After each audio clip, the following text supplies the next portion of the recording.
السلام علیکم ورحمۃ اللہ وبرکاتہ۔ بسم اللہ الرحمن الرحیم۔ القرآن، یہ ہے اس کورس کا نام جو پیش کیا جا رہا ہے IOU سے۔ اور ناظرین کرام، اللہ کے فضل اور اللہ کی توفیق سے یہ کورس پیش کروں گا میں، یعنی محمد حماد لکھوی۔ اور اس کورس کے اندر ہم اللہ کے فضل سے سیکھیں گے قرآن کے اسرار و رموز جو اللہ کریم نے سمو دیے ہیں اس فاتحۃ الکتاب کے اندر، جو پہلی سورت ہے۔ اس سورت کے اندر اللہ کریم نے جتنے بھی احکام دیے ہیں اور جتنی بھی دعا اور طریقہ دعا کی تعلیم دی ہے، وہ ساری تعلیمات ہم سیکھیں گے۔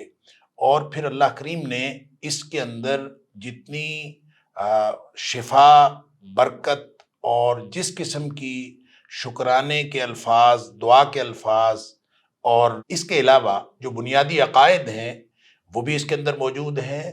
عقیدہ توحید، عقیدہ رسالت، عقیدہ آخرت، اور پھر خاص طور پر جو انسان کا یعنی عبد کا معبود یعنی اللہ کریم کے ساتھ جو تعلق ہے، خالق اور مخلوق کا تعلق ہے، اس کی جو بہترین صورت ہے، جو قرب کا مقام ہے، جو خوف کا مقام ہے، جو امید کا مقام ہے، یہ ساری باتیں ڈسکس ہوں گی، یہ ہم سیکھیں گے اس کورس القرآن کے اندر۔ ناظرین کرام، 21 نام سورہ فاتحہ کے مختلف روایات میں منقول ہیں، اور ان تمام ناموں کا تعلق اس سورہ فاتحہ کی افادیت کے ساتھ ہے۔ وہ افادیت کس طرح سے ہے؟ مثال کے طور پر اس کا نام ایک رقیہ بھی ہے۔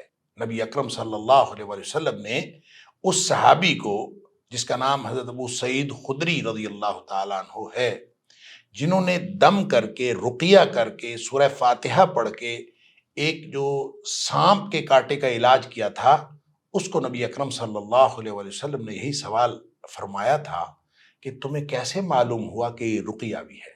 لہٰذا قرآن حکیم کی یہ صورت، پورا قرآن شفا ہے، لیکن خاص طور پر سورہ فاتحہ شفا ہے۔